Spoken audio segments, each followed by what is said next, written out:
Saint ভিনসেন্টে শুরু বাংলাদেশের টি-20 সিরিজের প্রস্তুতি। ওয়ানডের ব্যর্থতা ভুলতে চায় দল। আমাদের বলাররা সবসময় ভালো করে আসতেছিল। এই সিরিজটাতে হয়তো একটু তারা স্ট্রাগল করছে। আমার কাছে মনে হয়, আশা করি তারা সামনে টি-20তে কামব্যাক করবে।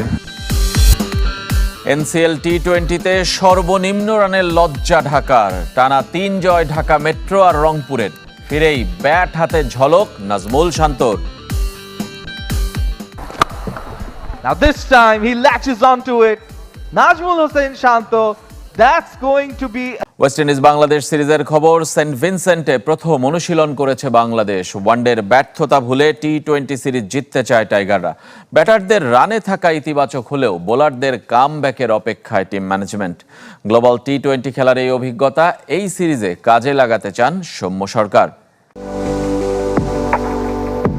এক পাশে সমুদ্রের নীল জলরাশি, আরেক পাশে সবুজ পাহাড়। সেন্ট ভিনসেন্টের আর্নস ভ্যালি স্টেডিয়ামের সৌন্দর্যের তুলনা হয় না। নৈসর্গিক এই মাঠ থেকে ক্যারিবীয় সফর শেষ করবে টিম বাংলাদেশ। এই তো 6 মাস আগেই আর্নস ভ্যালিতে খেলেছে টাইগাররা। টি-20 বিশ্বকাপে বাংলাদেশের 3 ম্যাচ ছিল এই মাঠে। নেপাল ও নেদারল্যান্ডসকে হারানোর সুখস্মৃতি যেমন আছে, তেমনি সুপার 8-এর আলোচিত আফগানিস্তানের বিপক্ষে ম্যাচটিও ছিল সেন্ট ভিনসেন্টে। আর্নস ভ্যালিতে হাই স্কোরিং ম্যাচ হয় না। সর্বোচ্চ রান বাংলাদেশের 159 ডাচদের বিপক্ষে। ব্যর্থ ওয়ানডে সিরিজের পর এবার টাইগারদের টি-20 মিশন। এই ফরম্যাটে ক্যারিবীয়রা আরও ভয়ঙ্কর। যদিও তাদের সাম্প্রতিক রেকর্ড ভালো নয়। নিজেদের মাঠে ইংল্যান্ডের কাছে সিরিজ হেরেছে, তার আগে শ্রীলঙ্কার বিপক্ষে। ওয়েস্ট ইন্ডিজকে হারানো খুব কঠিন হবে না বলে মনে করেন সৌম্য সরকার। তবে আমরা যদি 3টা ফরম্যাটই 3টা সাইডই ভালো করতে পারি, bowling, batting, fielding, team wise ভালো খেলতে পারি, আমরা আশা করি যে তাদেরকে আমরা আরামসে বিট করতে পারবো। এতদিন ব্যাটারদের পারফরমেন্স নিয়ে দুশ্চিন্তা ছিল, এবার বিপরীত অবস্থা। বিশেষ করে মাঝের ওভারগুলোতে সাদামাটা বোলিংয়ের খেসারত দিতে হচ্ছে বাংলাদেশকে। আমরা ব্যাটসম্যানরা অ্যাটলিস্ট 300 রান করছি, এটা একটা ভালো দিক। এবং আমাদের বলাররা সবসময় ভালো করে আসতেছিল। এই সিরিজটাতে হয়তো একটু তারা স্ট্রাগল করছে। আমার কাছে মনে হয়, আশা করি তারা সামনে টি-20তে কামব্যাক করবে। ওয়ানডে সিরিজের আগে গ্লোবাল টি-20তে রংপুর রাইডার্সের হয়ে ক্যারিবীয় কন্ডিশনে খেলেছেন সৌম্য সরকার। এখানকার উইকেট সম্পর্কে ভালো ধারণা আছে টাইগার ওপেনারের। সেটা টি-20 সিরিজে কাজে লাগাতে চান। কিছুদিন আগে আসছিল এখানে যে গ্লোবাল টি-20 খেলেছি, তো কিছু ম্যাচ খেলারও সুযোগ হয়েছে আমার জন্য। একটা ভালো অপরচুনিটি ছিল, ওখানে একটা ভালো টুর্নামেন্ট গেছে। সেন্ট ভিনসেন্টে পৌঁছানোর পর প্রথম অনুশীলন করেছে টিম বাংলাদেশ। বিজয় দিবসের দিন সিরিজের প্রথম টি-20। চ্যাম্পিয়ন্স ট্রফির আগে দল নিয়ে ভাবনায় ক্রিকেট বোর্ড। ব্যাটারদের পারফরমেন্স দুশ্চিন্তার কারণ বলে জানিয়েছেন পরিচালক ইফতেখার রহমান। তার মতে ইনিংস বড় করার অভ্যাস গড়তে হবে ক্রিকেটারদের। সাকিব ইস্যুতে কোনো সমাধানে পৌঁছায়নি বিসিবি। কথা বলেছেন ইংল্যান্ডের দেয়া বোলিং নিষেধাজ্ঞা নিয়েও। দুঃসময় পিছু ছাড়ছে না সাকিব আল হাসানের। বাংলাদেশ অলরাউন্ডারের বোলিং অ্যাকশনে ত্রুটি খুঁজে পেয়েছে ইংল্যান্ড ক্রিকেট বোর্ড। আপাতত খেলতে পারবেন না ইসিবি স্বীকৃত কোনো টুর্নামেন্ট। রাজনৈতিক জটিলতা আর নিরাপত্তা ইস্যুতে অনিশ্চিত দেশে ফেরা। চ্যাম্পিয়ন্স ট্রফির স্কোয়াডে থাকবেন কিনা এ নিয়েও আছে প্রশ্ন। সব মিলিয়ে দেশ সেরা ক্রিকেটারকে নিয়ে সমর্থকদের মতো ধোঁয়াশায় বোর্ডও। এখন পর্যন্ত নাকি পরিচালকদের মাঝে সাকিব ইস্যুতে তেমন আলোচনা হয়নি। ইংল্যান্ডের দেয়া নিষেধাজ্ঞা থেকে মুক্তির সুযোগ রয়েছে সাকিবের। তবে মুক্তি না মিললেও খেলতে বাধা নেই আন্তর্জাতিক ক্রিকেট। এমন পরিস্থিতিতে বিসিবি কতটা সহযোগিতা করবে? বোর্ডের একটা প্রসেস আছে, সো সুতরাং এই প্রসেস, এবং সাকিবও হয়তো ওই প্রসেসে যাবে।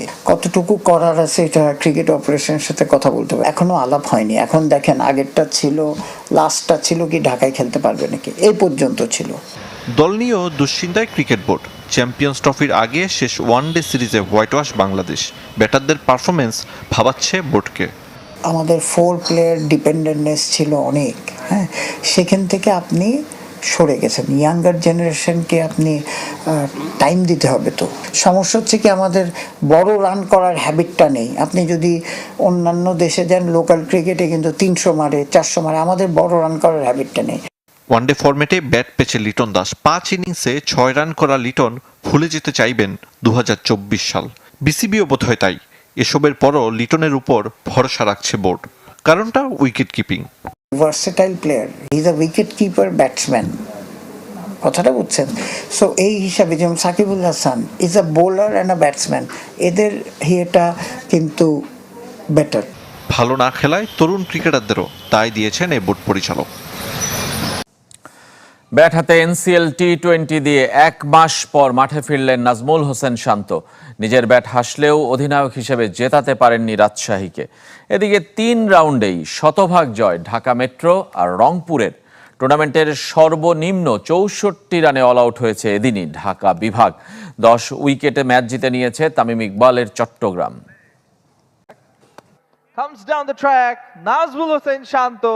দীর্ঘ ৩৫ দিন পর আবারও ব্যাট হাতে ম্যাচে নাজমুল হোসেন শান্ত। বিপিএল এর ড্রেস রিহার্সেল, এনসিএল টি-20 শুরুটাও দারুণ করলেন বাংলাদেশ অধিনায়ক। He'll find the boundary. ইনজুরিতে Afghanistan সিরিজের দ্বিতীয় ম্যাচ থেকে ছিটকে যান। খেলা হয়নি ওয়েস্ট ইন্ডিজ সিরিজের কোনো ফরম্যাটে। পুনর্বাসনের অংশ হিসেবেই খেলছেন এই টুর্নামেন্ট। ব্যাট কথা শুনলেও অধিনায়কত্বের অভিষেকটা ভালো হয়নি রাজশাহী ক্যাপ্টেনের। Eventually, 53 বলে খেলেন 80 রানের ইনিংস। 18 ইনিংস পর এই ফরম্যাটে হাফ সেঞ্চুরি দেখা পেলেন। শেষটাও ছিল সিলেটে, মার্চে শ্রীলঙ্কার বিপক্ষে। 148 স্ট্রাইক রেটে তার 80 রানের ইনিংস সাজানো ছিল 5-4 ও 4 ওভার বাউন্ডারিতে। তার ব্যাটে ভর করেই 5 উইকেটে 184 রানের পুঁজি পায় উত্তরবঙ্গের দলটি। is that racing away? It has. যে রান 3 বল আগেই টপকে যায় বরিশাল। ধারাবাহিক পারফর্মার আব্দুল মজিদ ও ফজলে মাহমুদ রাব্বি দুজনে তুলে নিয়েছেন half century. Finish line and win a game. 3 দিনের ব্যবধানে মুদ্রার উল্টো পিঠ দেখল ঢাকা। উদ্বোধনী ম্যাচে সিলেটের দেয়া রেকর্ড 205 রান তাড়া করে জিতেছিল সাইফ হাসানের দল।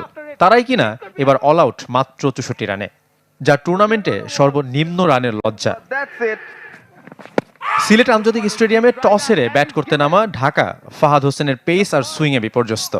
ম্যাচে 4টি সহ চট্টগ্রাম পেসারের টুর্নামেন্টে শিকার 9 উইকেট। Back. What a ছোট টার্গেটে পৌঁছাতে ভুল করেনি চট্টগ্রাম, তবে 65 রান করতে খেলতে হয়েছে 66 বল। 3 ম্যাচে 2 জয়ে পয়েন্ট টেবিলের 3-এ Chittagong. all around the batters. এদিকে 3-3 ঢাকা মেট্রো ও রংপুর। 18 ওভারের ম্যাচ জিতে খুলনাকে হারের বৃত্তে রেখেছে মেট্রো। এনামুল বিজয় এদিনও ব্যর্থ। 3 উইকেট নিয়ে ম্যাচ সেরা মেট্রোর আলিস আল ইসলাম। Aiming that expensive. রংপুর হারিয়েছে সিলেটকে। শতভাগ জয়ে রান রেটে ঢাকা মেট্রোকে পেছনে ফেলে শীর্ষে আকবর আলীর দল। বাংলাদেশ দলের যা একটা অবস্থা, তাতে তারা কবে যে কামব্যাক করবে হয়তো সেটা আপনার আমার কারো জানা নেই। ইতিমধ্যে শেষ 15 ম্যাচের মধ্যে মাত্র জয়ের দেখা পেয়েছে 3টিতে, আর ম্যাচগুলো তারা হয়তো জিততে ভুলে গিয়েছে। ভারতের বিপক্ষে একেবারে জাত অবস্থা। আফগানিস্তানের বিপক্ষে কোনো মতে সিরিজটা বাঁচিয়েছে হোয়াইট হাউসের হাত থেকে। ওয়েস্ট ইন্ডিজের বিপক্ষে একেবারে নাকানি চোকানি অবস্থায় পড়ে গিয়েছে। তবে এমনটা থেকে হয়তো কবে রক্ষা পাবে বাংলাদেশ দল, এটা হয়তো আপনারা আমার সকলের অজানা। এখানে সিনিয়র ক্রিকেটাররা যদি দলে কামব্যাক করে তাহলে কিছুটা হলেও দলটা গুছ হতে পারে।